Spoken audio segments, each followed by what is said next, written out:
कर रहे थे, पर आपके प्रश्न जो हैं, इनका प्रश्न है कल जब हम मंदिर से प्रणाम करके निकल रहे थे, क्या नाम है आपका? सात्विक। वाह, नाम भी बहुत सात्विक है, तो भजन तो बनेगा ही। नाम ही सात्विक है, बस जीवन को सात्विक बना लीजिए, फिर भजन बन जाएगा, है ना? नाम के अनुरूप जीवन बन जाए तो फिर भजन न बने, ऐसा हो नहीं सकता है। तो आपका प्रश्न है कि कभी कभी तो भजन बहुत बन जाती है, अच्छे से बन जाती है, और कभी कभी भजन में अरुचि हो जाती है।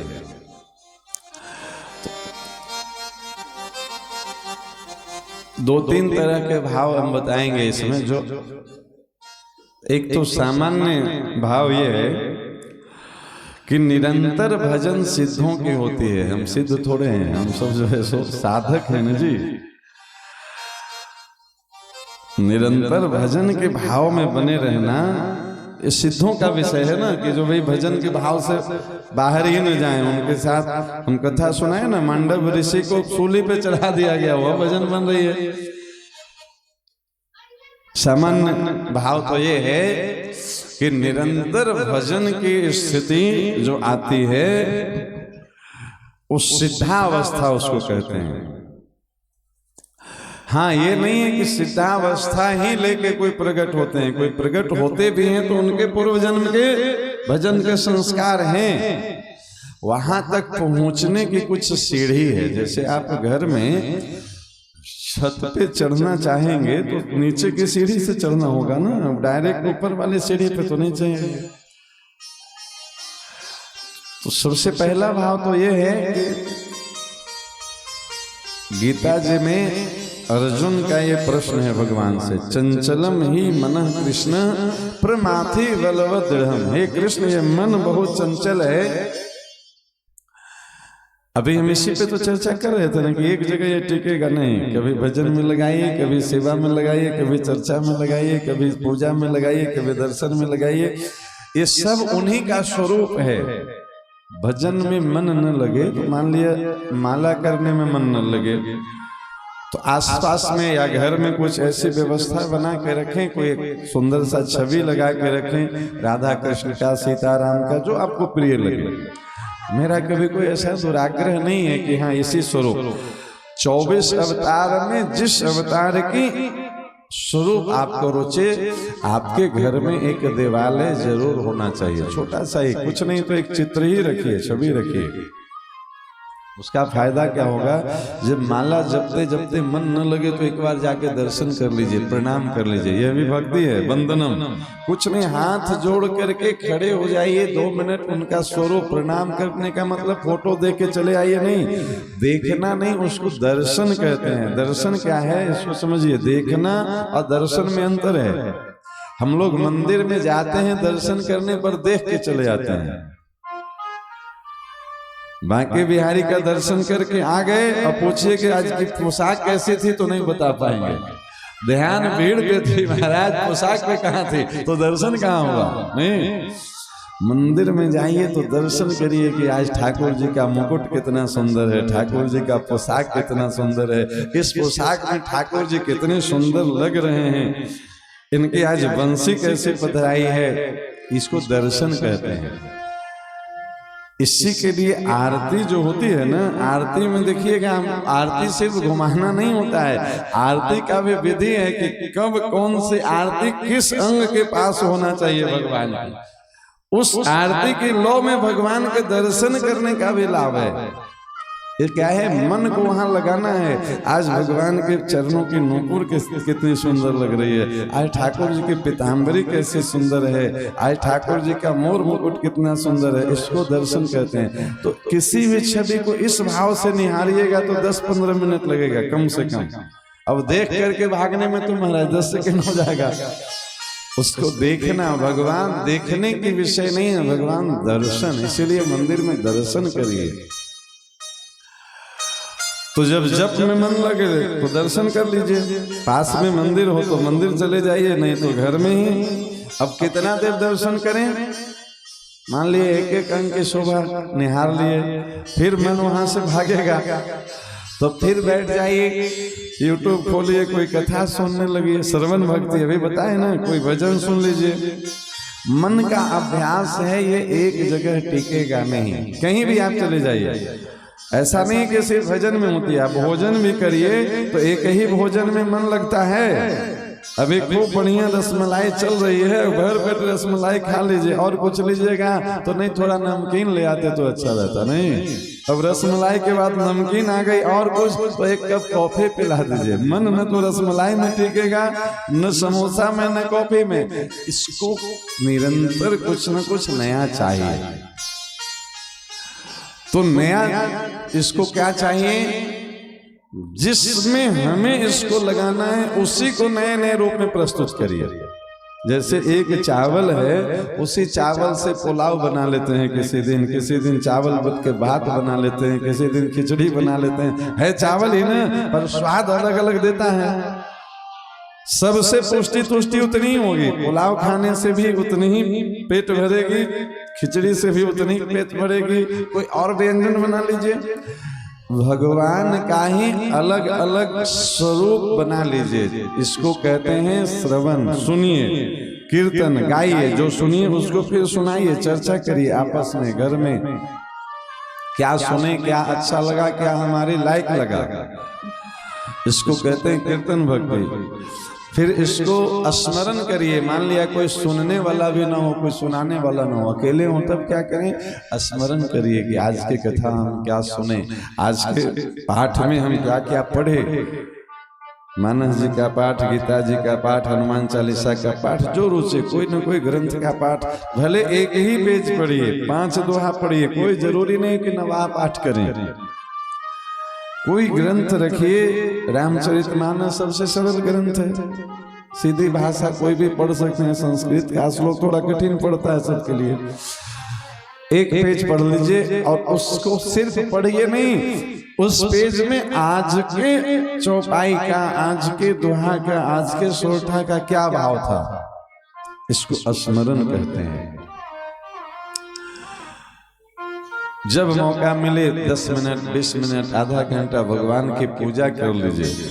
भगवान के स्वरूप को तिलक लगा देना, जल चढ़ा देना, फूल चढ़ा देना, धूप जला देना, इसको अर्चन कहते हैं। ये सब भक्ति है। कुछ न समझ में आए तो भगवान को बैठ के कोई स्तुति सुनाइए, कोई पाठ सुनाइए, गोपी गीत सुनाइए, बहुत प्रिय है भगवान को। हमारे YouTube चैनल पे गोपी गीत के ऐसे ऐसे वीडियो हैं जिसमें आपको गोपी गीत लिखा हुआ भी पट्टी चलेगा और हम गा भी रहे हैं। तो थोड़ी दिन अभ्यास करिएगा तो वो हमारी बात सुन सुन के आप जो लिखा हुआ पट्टी आ रहा है उसको देख देख के पढ़ने लगिएगा तो आप भी गा सकते हैं। गोपी गीत भगवान को बहुत प्रिय है। इसकी फलश्रुति ये है, 18 श्लोक पूरा हुआ, 19वां श्लोक गोपी गीत का जैसे ही पूरी हुई, अब भगवान प्रकट होकर गोपियों को दर्शन दिए हैं। गोपी गीत नित्य पाठ करिए। इसका फलश्रुति ये है कि इसी जीवन में इन्हीं नेत्रों से किसी न किसी दिन भगवान प्रिया प्रीतम जुगल सरकार राधे श्याम का दर्शन हो जाएगा। ये फल लिखा है भागवत जी में। कितना देर लगेगा? बहुत ज्यादा तो 15 मिनट लगेगा। थोड़ा दिन अभ्यास करिएगा तो याद हो जाएगा। डॉक्टर मनोहर मिश्र जी महाराज देखिए, गोपी गीत वीडियो में जाइए तो अलग से सब जितनी चीजें हम बता रहे हैं अलग अलग से मिल जाएगा। उसमें आप देखिए कुछ गोपी गीत बिना पट्टी के है और कुछ पट्टी के है। तो जो पट्टी वाली हो, जिसमें गोपी गीत की पट्टी चल रही हो, उसे अभ्यास करिए। भगवान को सुनाइए तो भगवान को पाठ भी सुना लीजिए, उतना देर आपका मन में भी भगवान की भक्ति रमी रहेगी। अब बाजार जाने का मन कर रहा है भैया, ठीक है बाजार भी जाइए। तो बाजार जा करके भी क्या करिए, तो बाजार में भी भगवान को मन में बसाए रखिए कि आज भगवान के लिए हमको कुछ प्रसाद ले जाना है। तो सबसे बढ़िया प्रसाद कहाँ मिलेगी, सबसे बढ़िया फल क्या बिक रहा है, सबसे बाजार जाते हैं तो हमारी ध्यान इसी पे जाती है ना, सबसे बढ़िया साड़ी कहाँ बिकती है, सबसे बढ़िया ज्वेलरी कहाँ मिलती है। हम जाते हैं तो हमें ये दिखाई देती है, आप मेरे साथ वृंदावन चलिए तो हमको वृंदावन की सारी वो दुकानें पता है जहाँ सबसे बढ़िया पोशाक बनती है, जहाँ सबसे बढ़िया इनका श्रृंगार मिलता है। अब चलिए मेरे साथ दिखाएंगे कैसे मार्केटिंग होती है। पूरे ब्रज की हम परिक्रमा लगा देते हैं और ठाकुर जी के जो सौंदर्य श्रृंगार प्रसाधन है उसके अलावा हमारे पास कोई मार्केटिंग का सामान नहीं देखिएगा। और उनकी जो बढ़िया से बढ़िया वस्तु देखिएगा वो सब मेरे साथ देखिएगा, बैग में आ जाएगा। ये क्या है, अब बाजार में जा रहे हैं, दृष्टि अलग अलग है। आपकी दृष्टि भोग में रहेगी तो आपको ये पता होगा कि इस बाजार में सबसे बढ़िया चाट कहाँ मिलती है, सबसे बढ़िया पानी पूरी कौन खिलाता है। हमको ये पता रहता है कि यहाँ सबसे बढ़िया पोशाक कहाँ मिलती है, बिंदी कहाँ मिलती है, बांसुरी कहाँ मिलती है, नहीं इनकी चंदन बढ़िया कहाँ मिलेगी। इस भाव को लेके बाजार भी घूम रहे हैं तो आपका बाजार घूमना भी भजन बन जाएगा, क्योंकि स्मरण भगवान की है। आप मिठाई की दुकान जानते हैं तो बढ़िया से बढ़िया मिठाई खरीदिए, पर इस भाव से खरीदिए कि आज ठाकुर जी को भोग लगेगी। अच्छा, घाटा कुछ नहीं है, ठाकुर जी की भोग लगेगी तो फिर प्रसाद तो पाना ही है ना जी। ऐसा थोड़े है कि ठाकुर जी पा जाएंगे और हमको नहीं मिलेगा। बस केंद्र में भगवान को रख देना है, फिर सब काम करना है, आपका सब काम हो जाएगा। पैसा कमाना है तो खूब पैसा कमाइए, पर इसलिए कमाना है कि ठाकुर जी कृपा करें तो थोड़ा पैसा बचा करके कभी बांके बिहारी का दर्शन करें आए। ठाकुर जी कृपा करें तो थोड़ी पैसा बचा करके साल 2 साल में एक बार हम भी कथा करवा लें। आप भाव करिए, पूर्ति भगवान कर देंगे। नहीं, अब इस भाव से पैसा कमाएंगे तो वो पैसा भी फंसाएगा नहीं आपको। जितनी आवश्यकता है शरीर के लिए, घर के लिए, परिवार के लिए उतना खर्च करेंगे। और धर्म कहता है कि अपनी कमाई का दशांश हमको धर्म में लगाना है। दशांश मतलब 10%। तो ठीक है, हम 10% से कथा नहीं करवा सकते हैं, पर 10% का एक अलग अकाउंट खुलवा दीजिए। धीरे धीरे जब उस स्थिति में आ जाएंगे तो करवा लेंगे। उतना नहीं कर सकते हैं तो अपनी वर्ष में एक कथा श्री धाम वृंदावन में होती है, गर्मी की छुट्टी में हर वर्ष ठाकुर जी कृपा करते हैं, उसमें शामिल हो जाएंगे हम लोग। बहुत सारे लोग जाते हैं अपने साथ, वहां आप आइए, रहने की, प्रसाद की, कथा सुनने की सब व्यवस्था वही चकाचक रहती है। अपनी ओर से जो बने कुछ सेवा लगा दीजिए, इसमें तो कोई बाधा नहीं है। अरे महाराज, वृंदावन में कथा करवाने में 5 से 8 लाख रुपया खर्च होती है, तो हम उतनी नहीं खर्च कर सकते हैं। तो 10-20 हजार रुपए की सेवा करके तो 10 दिन वहां कथा सुन सकते हैं ना। ईमानदारी से कोई भी व्यक्ति चाहे तो वर्ष में इतना जमा कर सकता है। महीने का 1000 रुपया भी अगर वृंदावन के नाम पे जमा कर लीजिए तो वर्ष में 12,000 जमा हो जाएगी। कथा सुनने का भी फल मिल जाएगा और 10 दिन ब्रजवास भी मिल जाएगा। उसमें एक टाइम कथा होती है, एक टाइम पूरे वृंदावन के दर्शन होते हैं। 10 दिन की वो यात्रा होती है और 10 दिन में 8 दिन कथा होती है। एक दिन राज्य की परिक्रमा, एक दिन वृंदावन की परिक्रमा, और बाकी दिनों में एक टाइम कथा और एक दिन बाके बिहारी का दर्शन, राधा वल्लभ जी का दर्शन, राधा दामोदर जी का दर्शन, राधा रमन जी का दर्शन, गोपेश्वर महादेव जी का दर्शन, पूरा वृंदावन का दर्शन भी हो जाएगा, कथा भी सुन लेंगे। इतना तो कर सकते हैं। ये हम नहीं कर रहे हैं कि आप करिए, अगर करने की मन बने तो यह भी करिए। तो इससे क्या होगा कि 10 दिन घूमना, बहुत सारे लोग जो बाहर घूमने जाते हैं ऊटी मसूरी और ऊट पटांग जगहों पे, उससे तो अच्छा है ना कि वृंदावन में घूमिए भी, कथा भी सुनिए, दर्शन भी करिए, जमुना जी स्नान भी कर लीजिए, तो तीर्थ का भी लाभ मिल जाएगा। उस कथा में रोज जो है सो अधरामृत मिलते हैं, मंदिर में भोग लगते हैं, वही प्रसाद तीनों टाइम मिलेगी। तो तीनों टाइम जब प्रसाद पाएंगे उससे आपका मन निर्मल होगा, बुद्धि पवित्र होगी। ये मन अपवित्र होता है, बुद्धि अपवित्र होता है तो मन नहीं लगता है भजन में। इसलिए वो जरूरी है भगवान के प्रसाद। जैसा खाए अन्न वैसा बने मन। अब अन्न में बहुत सारे दोष हैं। क्या क्या दोष हैं आप समझिए। आप कहेंगे कि हम अपनी ईमानदारी के कमाई से इसको खरीद के ला रहे हैं बाजार से। आप ना ईमानदारी से कमाई से खरीद रहे हैं। किसान जो खेती कर रहा है उसमें फसल की रक्षा के लिए कीटनाशक के प्रयोग होता है कि नहीं होता है? उसमें कितनी जीव हत्या होती है। अच्छा, उसका उद्देश्य हत्या करना नहीं है, उसका उद्देश्य रक्षा करना है। अनजाने में भी हो रहा है कि नहीं हो रहा है? तो बिजली का तार अनजाने में छुएंगे तो क्या करंट नहीं मारेगा? ये दोष है, उस विधि में ही दोष है। तो उस विधि का दोष निवारण के लिए बताया गया है कि पहले उसका भोग बना के प्रसाद कर लीजिए, तो फिर उसमें से वस्तु दोष मिट जाएगा, फिर उसमें से प्रसाद का गुण आएगा। अब हम लोग ईमानदारी से सोचिए कितने दिन भोग लगा के पाते हैं। कहीं भी गए पार्टी में खड़े खड़े जूते पहन करके जूठे बर्तन में पा लेते हैं। ये सब दोष है अन्न का, ये सब मन को बिगाड़ने में कारण बनता है। तो इसको प्रयास करिए कि ज्यादा से ज्यादा हम भगवान के इर्द गिर्द मन को घुमाएं। जो भगवान को भोग लग सकती है वही पदार्थ हम पाएं, जो भोग नहीं लगाने लायक है वो हम नहीं पाएं। रोज आप प्रसाद पाना शुरू करेंगे तो धीरे धीरे प्रसाद बुद्धि से आपका मन पवित्र हो जाएगा, चित्त पवित्र हो जाएगा, बुद्धि पवित्र हो जाएगा। फिर भजन करना नहीं पड़ेगा, फिर भजन होने लगेगा। फिर आप रास्ता भी चलते रहेंगे तो शरीर कहीं भी रहेगा, मन से आपका मंत्र चलने लगेगा। इसको अजपा जाप कहते हैं। भीतर से ये खुल जाएगा अपने आप। जैसे आप पढ़ाई में बच्चों को देखिएगा तो शुरुआत में बच्चों को पढ़ने में मन नहीं लगता है। कभी टिफिन से भाग जाएगा, कभी स्कूल जाएगा ही नहीं, कभी पेन तोड़ देगा, कभी कॉपी फाड़ देगा, नहीं। लेकिन उसको धीरे धीरे अभ्यास करवाते रहिए विद्यालय जाने का। एक समय ऐसा आएगा जब घर के गार्जियन कह दें कि बेटा 8 दिन का छुट्टी ले लो, जरूरी काम है, तो गार्जियन को डांटता है कि आपको तो हमेशा काम रहता है, मेरा क्लास अर्जा हो रहा है। नहीं, क्यों? जिसको पढ़ने में मन नहीं लगता था वो उसको अब पढ़ने से रोकिए तो वो नाराज हो जाएगा। ये हम नहीं करें। गीता जी में जब अर्जुन प्रश्न पूछे हैं, चंचलम ही मना कृष्ण प्रमाथे बलवदृढ़, ये बहुत बलवान है, दृढ़ है, भगवान छोटा सा उत्तर दिए हैं, कोई लंबा चौड़ा प्रवचन नहीं। अभ्यासे न तो कौनते है, हे कुंती पुत्र अर्जुन, अभ्यास करो ये लग जाएगा। ये अभ्यास बता रहे हैं, अभ्यास से ही ये लगेगा।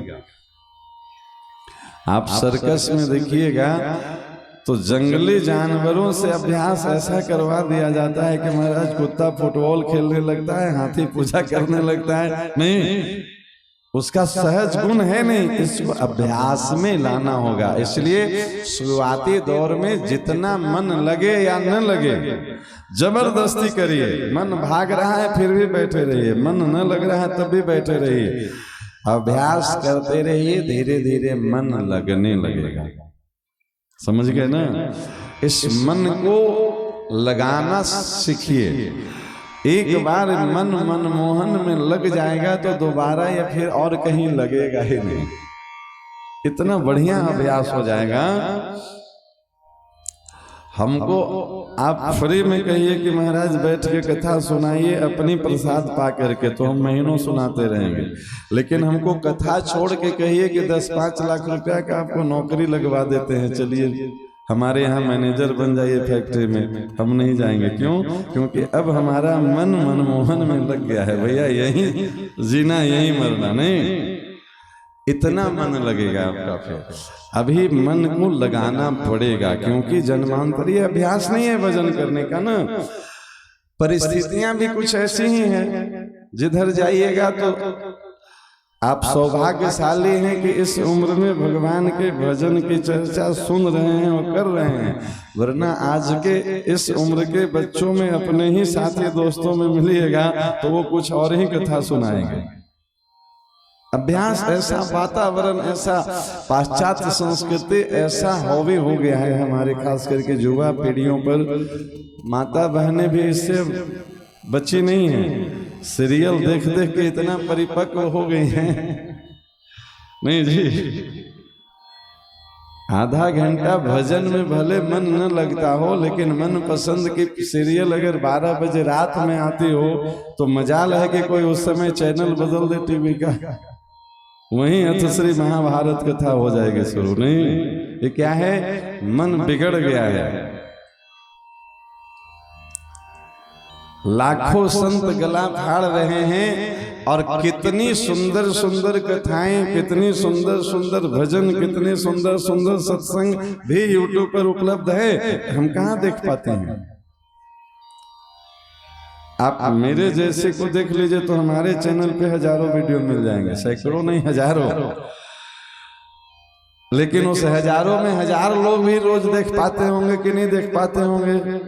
जिनके भाग्य में होगा वही देखेंगे, क्योंकि अभ्यास नहीं है अच्छी चीजों को ग्रहण करने का। आप अभ्यास बना लीजिए। दूसरा, खान पान पे कंट्रोल रखिए। जैसा खाए अन्न वैसा बने मन। मांस मदिरा का सेवन कभी नहीं करना है। अभी नहीं करते हैं तो सौभाग्यशाली हैं, करते हैं तो छोड़ दीजिए, और नहीं करते हैं तो ये संकल्प रखिए कि किसी भी परिस्थितियों में हमको विचलित नहीं होना है, लोग चाहे जो कहें। परिस्थितियां बिगड़ती हैं, ऐसी बिगड़ती हैं, जीवन को भस्मासुर बना देती है परिस्थितियां। ये जितने भी कुसंस्कार की बातें आप समाज में देखते हैं, चाहे नशा पान हो, सिगरेट पीना हो, शराब पीना हो, गुटखा खाना हो, ये बच्चे कोई यूनिवर्सिटी में पढ़ने जाते हैं, ये नशा करना कहाँ सीखते हैं? सब वही सब फ्रेंड लोग सिखा देते हैं। फ्रेंड नहीं, सब फ्रॉड लोग हैं, समझे ना। अपने यहाँ फ्रेंड नहीं होते हैं, हमारे भागवत जी में मित्र होते हैं। कृष्ण और सुदामा की मित्रता, कल ही कितनी सुंदर कथा सुनाए थे परसों। कृष्ण के हाथों से कड़वा फल भी सुदामा इसलिए पा गए कि हमारे मित्र को कड़वा का स्वाद न लगे, इसको मित्र कहते हैं। फ्रेंड सब गलत गलत चीजें सिखा देते हैं, समझे कि नहीं। इसलिए वैसे फ्रॉडों से बच के रहिए। निरंतर सत्संग करिए। निरंतर का मतलब रोज कोई एक छोटा सा ही वीडियो हम देखेंगे, 10 मिनट का। आप हमारे YouTube चैनल खोलिएगा, 3 मिनट, 4 मिनट, 5 मिनट का छोटा छोटा क्लिप मिल जाएगा। क्या 24 घंटा में हम आत्म कल्याण के लिए 10 मिनट, 5 मिनट भी नहीं दे सकते हैं? उस 10 मिनट की बातें सुनते रहिए। रोज की बातें समझ में नहीं आएगी, उसी में से किसी एक दिन की बात समझ में आ जाएगी तो आपका काम बन जाएगा। क्लास में टीचर जो बताते हैं, पढ़ाते हैं, क्या वो सब बातें याद रह जाती है? लेकिन उसी में से कुछ बातें याद रह जाती है तो कोई 70% नंबर ले आते हैं, कोई 80% ले आते हैं, कोई 90% और कोई 99%। नहीं, 100% बातें सबको नहीं याद रहती है, लेकिन आप सुनते रहिए, सीखते रहिए, आज नहीं तो कल पास हो जाइएगा। नहीं, इसी प्रकार से निरंतर सत्संग। बार बार बर मांगूं हरस देहु श्री रंग, पद सरोज अन पाइनी भक्ति सदा सत्संग। सदा सत्संग ये कौन मांग रहे हैं? महाराज जिनके डमरू से व्याकरण के सूत्र प्रकट हुए हैं, महादेव जी की वाणी, उनको सत्संग की आवश्यकता है। श्रेष्ठ लोग आचरण करके हम जैसों के लिए आदर्श उपस्थित करते हैं कि देखो हम अपने बारे में बता रहे हैं। हम रोज इतनी बातें सुनाते हैं, आप मेरी बातें सुन करके सीखेंगे नहीं सीखेंगे आप जानिए। हम किसी को सुधारने के लिए कथा नहीं कहते हैं। इस कराल कलिकाल में हम न बिगड़े इसलिए हमको कथा में लगे रहना है न जी। इधर उधर जाएंगे, इधर उधर की बात लोग सुनाएंगे। अब यहाँ 4 घंटा हम भगवान की चर्चा कर रहे हैं, आप चाह के भी अपनी बात हमको नहीं सुना सकते हैं, आपको सुनना पड़ेगा। इसके लिए सत्संग की जरूरत है। लोग सीखें न सीखें, लोग सुधरे न सुधरे, हम लोगों का ठेका नहीं लिए हैं, आत्म कल्याण का ठेका ले लीजिए। हमारा कल्याण हो, हम ऐसा कुछ कर लें तो उसमें निरंतर। दूसरा, आप मंत्र जो जप करते हैं, जो भी जिस मंत्र का, वो मनमुखी मंत्र नहीं काम करेगा, गुरुमुखी होना चाहिए। अभी क्या होता है, लोग कहीं से सुन लिए, पढ़ लिए और उसमें लग गए। अब इसको आप समझिए। आप रोज स्कूल जाते हैं, मास्टर साहब बहुत आपको स्नेह करते हैं और खूब अच्छे से प्रेम से पढ़ाते हैं, उनकी सारी बातें आपको समझ में भी आ रही है, सीख भी रहे हैं, लेकिन एडमिशन नहीं हुआ है तो सर्टिफिकेट मिलेगी? आज जब सर्टिफिकेट नहीं मिलेगी तो नौकरी मिलेगी? आप कहिए कि हम खूब बढ़िया सीख के आए हैं, सरकार कहेगा कि सर्टिफिकेट है कि नहीं है? नहीं। तो जब ये दुनिया की सरकार भी बिना सर्टिफिकेट के नहीं मानता है, तो ये सरकार बिना सर्टिफिकेट के मानेंगे? ये सरकार भी सर्टिफिकेट खोजते हैं। तो आपकी मंत्र पे संत की मुहर होनी चाहिए, मनमुखी नहीं, गुरुमुखी मंत्र। अपने जीवन में कोई न कोई संत सदगुरु को जरूर स्थान दीजिए। हम लोग सबके कल्याण में निपुण हैं। ज्यादा भारी तो नहीं हो रही है जी आज की क्लास? सबकी कल्याण में निपुण समझते हैं। बच्चा अभी गर्भ में है, जन्म के पहले से माता पिता प्लानिंग कर लेते हैं कि इसका नाम क्या रखेंगे, इसको किस स्कूल में पढ़ाएंगे, प्लानिंग हो जाती है ना। अपने शहर के बढ़िया से बढ़िया स्कूल, मोहल्ले में नहीं हो तो भैया आने जाने की गाड़ी कर देंगे। नहीं, बच्चे की पढ़ाई बढ़िया से बढ़िया स्कूल में हो, इसकी प्लानिंग करते हैं ना। बेटी की शादी बढ़िया से बढ़िया लड़का खोजेंगे, अपने नजर में न हो तो दूसरे से मदद लेंगे, अपनी औकात न हो तो 10-5 लाख रुपया कर्ज लेकर के भी लोग खर्च करेंगे।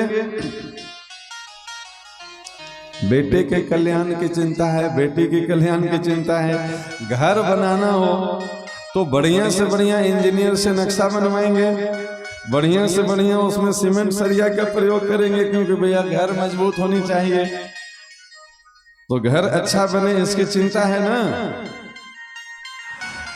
बच्चों के भविष्य के लिए भी कुछ न कुछ जमा करके रख देंगे, कुछ प्रॉपर्टी खरीद देंगे, कुछ सोने की सिक्का खरीद देंगे, कुछ एफडी करवा देंगे। नहीं, आत्म कल्याण के लिए अभी तक के जो बैठे हैं अपना अपना सोचिए कि अपने लिए क्या किए हैं अभी तक। सबका कल्याण तो हो गया, अपना कल्याण। अपना कल्याण का एक ही साधन है कि गुरु मंत्र लेकर के साधना में लग जाइए, उसी से कल्याण होगा। ईमानदारी से सोचिए कितने लोग गुरु मंत्र लेकर के साधना कर रहे हैं। क्यों जी? इस भीड़ में कितने लोग ऐसे हैं जो गुरु मंत्र गुरु दीक्षा लिए हुए हैं? जरा हाथ उठा के बताइए तो देख लीजिए। सब गोलगप्पा खाने के लाइन में लगे हैं। नहीं, ये तो दशा है। सप्ताह भर वेद करके जो है सो भगवान के पाने के सपना देखेंगे। सपना देखने से थोड़े होगा। आप बच्चे की पढ़ाई की प्लानिंग किए हैं तो उसकी व्यवस्था भी करनी पड़ेगी, उसकी फीस भी भरनी पड़ेगी, उसकी ड्रेस भी बनवानी पड़ेगी, उसकी टिफिन भी देनी पड़ेगी। नहीं, सिर्फ प्लानिंग कर लिए हैं कि हम सेंट्रल स्कूल में पढ़ाएंगे, तो प्लानिंग करने से पढ़ाई होगी? भगवत प्राप्ति की खूब अच्छी कथा सुना के हम 7 दिन में चले जाएंगे। 8वां दिन फिर आप ब्यूटी पार्लर में संज करके किसी बाराती में जा करके वही जूठा थाली लेके लाइन में खड़े रहिएगा। कल्याण उससे होना है कि जो सूत्र बताया जा रहा है उसको करना पड़ेगा। अभी तक एडमिशन नहीं हुआ है, जीवन बीत रहा है, आधा से ज्यादा बीत गया, अभी एडमिशन नहीं करवाए हैं। अब बुढ़ारी में जो है सो एडमिशन होगा तो कितना पढ़ाई बढ़िया होगा। कोई नहीं, आज की सरकार वो एक नया विद्यालय क्या चलाता है, पौड़ शिक्षा। जब जागो तभी सवेरा। अच्छा, ईमानदारी से जरा अपने आप से सोचिए कि अभी तक दीक्षा क्यों नहीं लिए हैं आप लोग? कोई ऐसा फीस है उसका गुरुजी का जो नहीं जुटा पा रहे हैं हम लोग? आजकल नर्सरी में एडमिशन करवाइए, बढ़िया स्कूल में तो कम से कम 50,000 रुपया खर्च है, एडमिशन फीस बता रहे हैं। अपने देश के अच्छे से अच्छे राजधानी के स्कूल में 50,000 भी शायद हम कम बता रहे हैं। अपने स्कूल में फ्री एडमिशन है, 1 रुपया नहीं लगता है, फिर भी लोग एडमिशन नहीं करवाने के लिए तैयार हैं। आप बताइएगा नहीं, हम बता देते हैं क्यों नहीं एडमिशन करवा रहे हैं। महाराज, जीभ का स्वाद नहीं छूट रहा है, बस यही समस्या है। नहीं, फिर किसी का खून पीने को नहीं मिलेगा।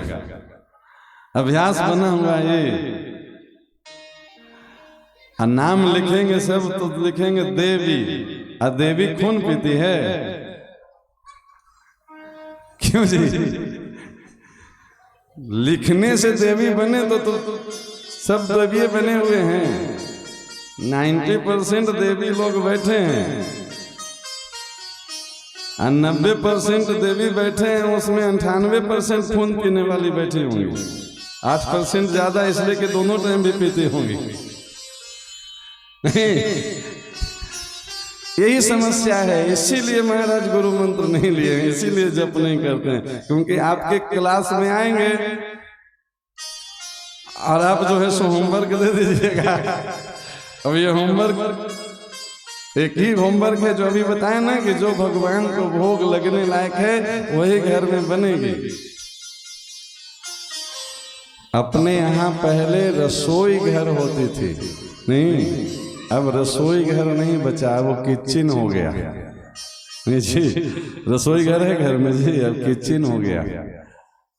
हाँ, किचन उसको कहते हैं भूत प्रेत माला डाकने साकने प्रेत पिशाचने, उसी के एक शरीर में किचन है जो दूसरे के खून पी करके प्रसन्न होती हो। वहां वही तो होता है,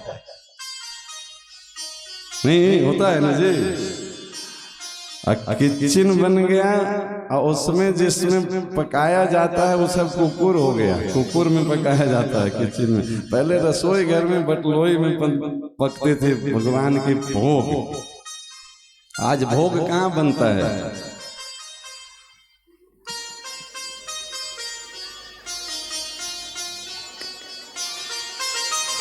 हर गांव में, ध्यान से समझिएगा, ये हंसाने के लिए नहीं कह रहे हैं, हमें पता है कि आप लोग मेरी बात मानिएगा नहीं और हम मनवाना भी नहीं चाहते हैं। हम अपनी विचार कभी किसी पे थोपते नहीं हैं। जिनको अपने कल्याण की इच्छा हो वो मान लीजिएगा। हमें भरोसा है कि इस भीड़ में कोई एक व्यक्ति भी मेरी बात को मान लिए तो मेरा मेहनत सफल हो गया, और वो मानते हैं लोग, इसलिए हम बता रहे हैं। कल ये हमसे बोला गया है, खास करके जो हमारे जजमान हैं। क्यों जी, सुन रहे हैं ध्यान से? आप पीछे क्यों छुपे हुए हैं? सामने बैठिए ना। कल आप ही का सवाल था ना कि कुछ छोड़ना भी पड़ेगा, तो हम बताए थे कि कुछ नहीं, सब कुछ छोड़ना पड़ेगा। एक कथा का विषय इसलिए आज आया क्योंकि कल इस विषय पे हमसे जिज्ञासा की गई है। कल इनकी माता जी बोली जब यहाँ से हम निकले तो कि महाराज जी सब बच्चों को कल गुरु मंत्र दे दीजिएगा। वो मंदिर में बोली थी, नहीं तो हम मना कर दिए थे कि नहीं ऐसे नहीं देते हैं, जब वो लोग बोलेंगे तब देंगे। नहीं जी, देखिए बाजार में दो तरह की दुकानें होती है। एक तो सब्जी मंडी में जाइएगा तो सब रोड किनारे डलिया ले लेकर बैठे रहेंगे। 20 रुपए किलो आलू, 30 रुपए किलो टमाटर, वो लइयो रे दइयो रे हल्ला करते रहेंगे। लेकिन आप जौहरी की दुकान में जाएंगे तो वैसे कोई हल्ला करते मिलेगा? जौहरी की दुकान में तो एक छोटे से हीरे का नग भी लेना हो तो आराम से आइए, शीशे का गेट खुलेगा, दरबान बैठे रहेंगे, वहां खड़े रहेंगे, सोफा पे बैठिए, एक छोटा सा नग भी इतना सुंदर मखमली प्लेट में करके शीशे के प्लेट में प्रस्तुत की जाएगी। नहीं, वहां लइयो रे दइयो रे नहीं होता है। आज जो लइयो रे दइयो रे आलू प्याज बेचने वाला मंडी है ना, 4 घंटे बाद मंदी उठेगी तो सब उधर आलू सड़ा हुआ, उधर टमाटर सड़ा हुआ, सब दुर्गंध फैला है। जौहरी की दुकान में वैसे नहीं होती है, ये जौहरी का दुकान है। तो हम कल यह भी बोले थे कि कल हम इसकी चर्चा करेंगे। और जो सौभाग्यशाली लोग दीक्षा लेना चाहेंगे तो कल सुबह 10 बजे मंदिर में राधा कृष्ण का जो नया वाला मंदिर प्राण प्रतिष्ठा हो रही है, वही दीक्षा का संस्कार होगा, दीक्षा प्रदान की जाएगी। तो इसलिए हम कल बताए थे, मोहन जी सोहन जी फिर बोले, जब उनकी माता जी बोले कि आप दे दीजिएगा, हम मना किए कि नहीं, जब ये लोग बोलेंगे तब देंगे। तो फिर ये लोग वहीं पे सहमति दिए कि नहीं महाराज जी, सुप्रीम कोर्ट का आदेश काटा नहीं जाता है, पालन किया जाता है। जब सुप्रीम कोर्ट का आदेश हो गया है तो हम लोग शामिल हो जाएंगे इसी। नहीं जी, हाँ। तो इसलिए हम कल बोले थे कि कल आइएगा, पहले इस पे क्लास करवा देंगे, समझ लीजिए तब आइए। क्योंकि यहाँ ऐसी दुकान है जहाँ भगवान की प्राप्ति होती है। यहाँ संसार की कोई वस्तु मिलना नहीं है। दूसरा कल लोगों का यह भी सवाल था, माता जी ये भी पूछी थी कि महाराज दीक्षा में क्या लगता है।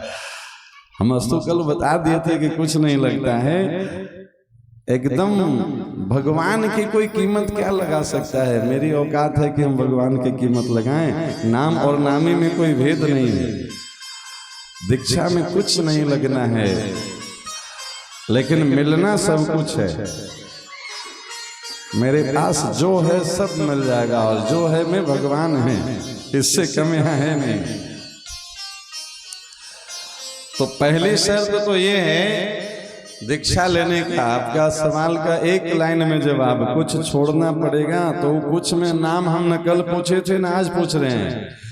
भगवान को जो भोग नहीं लग सकते हैं, ऐसा हर वस्तु को छोड़ देना है। जो भी आपके घर में रसोई में बन रही है, बनाने से पहले बस एक बात स्मरण कर लीजिएगा कि क्या यह हमारे लड्डू गोपाल के सामने थाल में जाने के लायक है, तब तो ये बनेगी रसोई घर में। सबसे पहला नियम यही है कि अपने घर से किचन को भगा दीजिए, रसोई घर बना लीजिए उसको, ठीक है ना। वहां जो भी बनेगी प्रसाद बनेगी, और हम सब भोग लगा के प्रसाद पाएंगे। तुम ही निवेदित भोजन करही, प्रभु प्रसाद पट भूषण धरी। कोई नया वस्त्र भी पहनना है, नया जेवर भी पहनना है, तो पहले भगवान को समर्पित करिए, फिर उसको धारण करिए। एक नियम समझ गए ना। क्या छोड़ना है इसमें, अब नाम हम कितना बताएं। इसके अलावा जो जो है सब छोड़ दीजिए। एक मंत्र याद कर लीजिए कि जो मेरे राम का नहीं वो मेरे काम का नहीं। होगा किसी के लिए अच्छा, मेरे लिए उपयुक्त नहीं है। सात्विक आहार जो भगवान को प्रिय हो, जिसमें तुलसी दल पधरा के जल घेर करके भगवान को भोग लग सकती है, क्योंकि इस शरीर के भीतर भी भगवान ही बैठे हैं। इनकी भोग के लायक जो है वही जाएगा, इसके इतर कुछ नहीं जाएगा। जो इतना कर सकते हैं वो कल दीक्षा लेके अपना नया जीवन प्रारंभ कर सकते हैं। दूसरा, जो भी मंत्र मिलेगी उसका कम से कम 3 माला का जप नियम पूर्वक करना है। किसी दिन ऐसी परिस्थितियां हो, मान लिया यहाँ से वृंदावन जा रहे हैं और गाड़ी में बैठे हैं, सुबह स्नान नहीं किए हैं, तो माला से कैसे जप करें। माला से जप करने का नियम यह है कि स्नान करके शुद्ध वस्त्र धारण करके शुद्धासन पे बैठ करके ही जप करना है। जिस दिन शरीर इस अवस्था में नहीं है, यात्रा में है, कोई आवश्यक काम में है, तो उस दिन मानसिक जप कर लेना है। उसमें कोई नियम नहीं है। उसमें आप खड़े खड़े, चलते चलते, बाइक चलाते हुए, कार चलाते हुए, हवाई जहाज में बैठे बैठे, रास्ता चलते, भोजन बनाते, झाड़ू लगाते, सब्जी काटते, रोटी बेलते, जब इच्छा हो शरीर काम में लगा हो और मन मंत्र में लगा हो। मानसिक जप एक माला 10 मिनट में मानी जाती है। तो 3 माला करनी है तो कम से कम आधा घंटा आपको प्रतिदिन मानसिक जप। अब माला में तो समस्या भी हो सकती है किसी दिन। मानसिक जप में क्या समस्या है? मानसिक जप में कोई शुद्धि अशुद्धि, शौच अशौच की भी समस्या नहीं है। इसमें सूतक पातक भी नहीं लगती है किसी भी अवस्था में। सर्वावस्थांग तो पिबह। जो इतना कर सकते हैं वो सब दीक्षा लेने के लिए एलिजिबल है, ठीक है ना। एडमिशन से पहले टेस्ट होता है ना जी, तो टेस्ट में बस इतना नंबर ले आना है कि हम आज से वही प्रसाद पाएंगे जो भगवान को प्रिय हो। और 3 माला ही क्यों?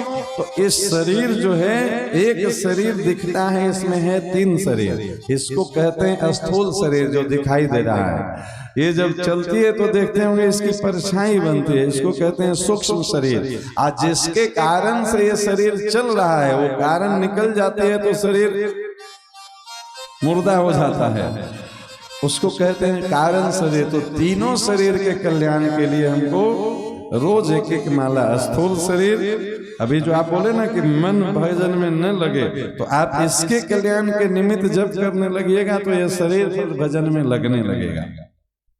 सूक्ष्म शरीर, शरीर बैठेगा तो मन फिर भागेगा नहीं, अभी भागता है, अभ्यास कर लीजिएगा उसके निमित्त, तो उसको फिर पुण्य मिलने लगेगा उस माला से। तो उस पुण्य के प्रभाव से, जैसे आपके पास पैसा न हो और दुकान पे जाके कहिए कि ये सामान दे दीजिए तो नहीं देगा, लेकिन 100 का सामान हो, 500 का नोट दीजिए तो दूसरे ग्राहक को छोड़ के सबसे पहले आपको देगा। नहीं, अभी तप की पूंजी नहीं है, इसलिए शरीर बैठता है तो मन भागता है, और शरीर और मन दोनों के निमित्त एक एक माला होने लगेगी तो दोनों में फिर तप की पूंजी आ जाएगी। शरीर बैठे चाहे नहीं बैठे फिर मन लगने लगेगा। फिर आपके भजन का समय होगा तो मन शरीर को जबरदस्ती ले जाएगा कि चलो, लगा लेगा। मन मजबूत हुआ, शरीर को उठा देगा 3 बजे भोर में कि लग जाइए। समझ रहे हैं 3 माला क्यों? तो ये सूक्ष्म और स्थूल शरीर भजन में लग जाए, इसके लिए इसको तप की पूंजी दीजिए।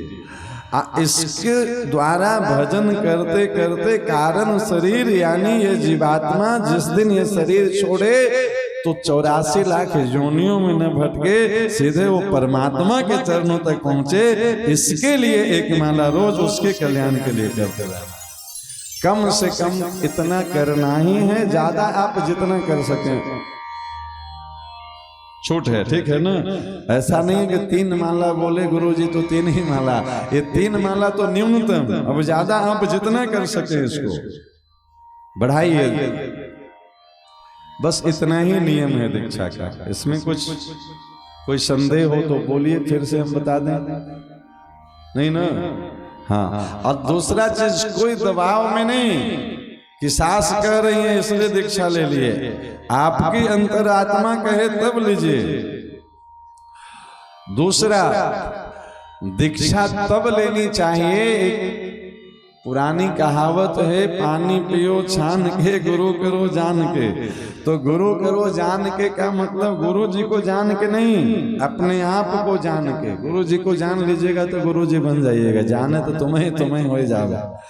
अपने आप को जानना मतलब अपने आप से एक बार पूछ लीजिए कि हम जिनके चरणों में समर्पित हो रहे हैं, क्या जीवन भर हम वहां निष्ठा बना के रख पाएंगे कि नहीं पाएंगे। ये नहीं कि कल फिर कोई आए, वहां लड्डू पूड़ी की भीड़ लग रही है तो हम भी लाइन में लग गए कि फिर से दीक्षा लेंगे, कोई फायदा नहीं है उसका, ठीक है ना। अगर आपका मन कहे कि हम जिनसे दीक्षा ले रहे हैं उनके चरणों में हम जीवन भर श्रद्धा को बना के रख सकते हैं, भगवान भी सामने आ जाएं तो हमारी श्रद्धा टिकेगी नहीं, डिगेगी नहीं। प्रमाण मानस जी में पार्वती अम्बा से पूछिए, सप्त ऋषि जाते हैं परीक्षा करने के लिए। अरे बाबा, शिव से विवाह करने के लिए आप तपस्या कर रही हैं, फ्री में ये विवाह करें तो कोई कन्या न विवाह करे। इनसे महाराज ये नंगा बाबा रहते हैं, न बढ़िया घर ही नहीं है, बढ़िया तो छोड़िए, न बढ़िया कपड़ा है, न घर है, न खाने को। ये महाराज कपड़ में भीख मांग के खाते हैं। ऐसे दूल्हा को पाने के लिए आप तब क्यों कर रही हैं? आप चलिए भगवान विष्णु से विवाह करवा दें, इंद्र से विवाह करवा दें, कुबेर से विवाह करवा दें। पार्वती जी क्या बोले? जन्म कोटि लगी रगर हमारी, बरों शंभु न तो रहो कुमारी। इस जन्म की तो चलेगा, 1 करोड़ जन्म भी अगर हमको लेना पड़े तो हम तपस्या करेंगे शिव जी का वरण करने के लिए। श्रद्धा कैसी? देवाधिदेव महादेव जी कथा सुना रहे हैं, पार्वती अम्बा कथा सुन रही हैं, और सुनाते सुनाते नारद मोह का प्रसंग सुना रहे हैं बाबा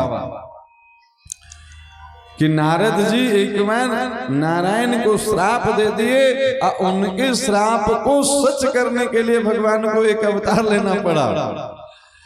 अच्छा, सामान्य जीव रहता तो यही कहता कि गुरु जी की मति खराब हो गई थी जो भगवान को श्राप दे दिए। नहीं जी, लेकिन पार्वती जी से पूछिए क्या बोले, कारण कवन साप मुनि दीना, का अपराध रमापति कीना। हे प्रभु, एक बात समझ में आई नहीं, क्या कारण कवन साप मुनि दीना, हमारे गुरुदेव को श्राप देना पड़ा, कोई तो गलती किए होंगे नारायण। का अपराध रमापति कीना, रमापति यानी विष्णुपति नारायण, अपराध होगा तो नारायण का ही।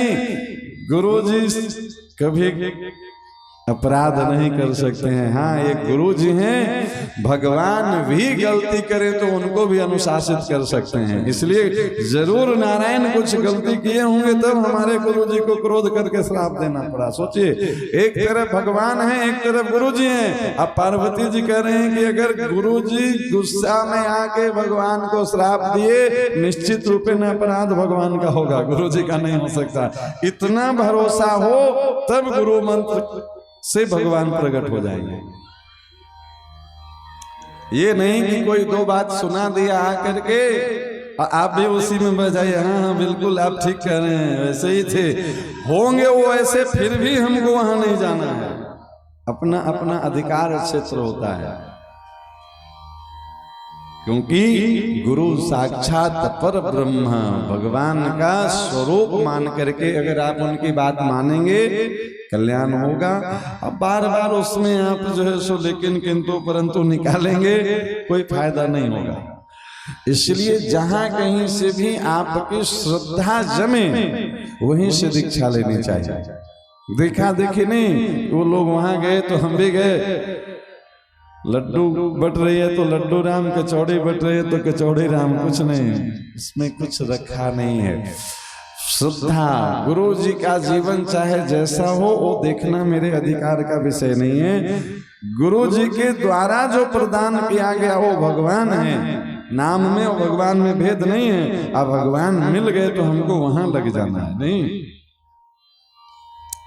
इस प्रकार की जिनकी श्रद्धा हो, आज जो अपनी खून पीने वाली आदत को छोड़ सकते हैं, इसके सिवा मना कुछ नहीं है। हमारे कन्हैया तो 56 भोग पाते हैं, कोई कमी है जी? ये कोई सूखा रोटी पाने वाले थोड़े हैं, ये तो छीन के माखन खाने वाले हैं। खाने पीने के कोई रोक नहीं है, खूब रोज रबड़ी मलाई भोग लगाइए, काजू पिस्ता का जो है सो लस्सी बनाइए, मालपुआ भोग लगाइए, 56 भोग लगाइए, मना कुछ नहीं है। बस जो अभक्ष चीज है, जो राक्षसी आहार है, उसको त्याग देना है। जो देव भोजन है उसको स्वीकार कर लेना है। अपने कल्याण के लिए भगवान के भजन में लग जाना है। जिनको अपना कल्याण की इच्छा हो, कल 9:45 बजे 9:30 बजे मंदिर में आ जाइएगा। आधे घंटे में पहले पंडित जी लोग पूजन करवाएंगे, पंचोपचार पूजन। ऐसे भी आप लोग रोज बैठते ही हैं, उसमें षटकर्म हो जाएगा, तब हम 10 मिनट के लिए आएंगे दीक्षा में, ठीक है ना? आप 9:30 बजे आ जाएं, आधे घंटे में षटकर्म वगैरह जो आचार्य लोग हैं वो करवा लेंगे। 10 बजे ठीक दीक्षा होगी। यह भी ध्यान दीजिएगा कि आप 10:30 में आएंगे तो ये सेवा उपलब्ध नहीं रहेगी। क्लास का समय होना चाहिए। क्लास 10 बजे मतलब 10 बजे, ये नहीं कि गुरु जी आके बैठे हैं और विद्यार्थी अभी घर से चला है। पहले ही दिन अगर अनुशासन नहीं मानिएगा तो फिर जीवन भर क्या निभाइएगा। इसलिए 9:30 मतलब 9:30 बजे ही कल आना होगा, ठीक है ना? हम समझते हैं आपका समाधान हो गया होगा। अभ्यास करिए, जो भी मंत्र जपते हैं उसको गुरुमुखी मंत्र में बदलिए, मनमुखी मत रहने दीजिए। अब आगे की बाल लीलाओं का गान करें, उससे पहले एक सुंदर सा भजन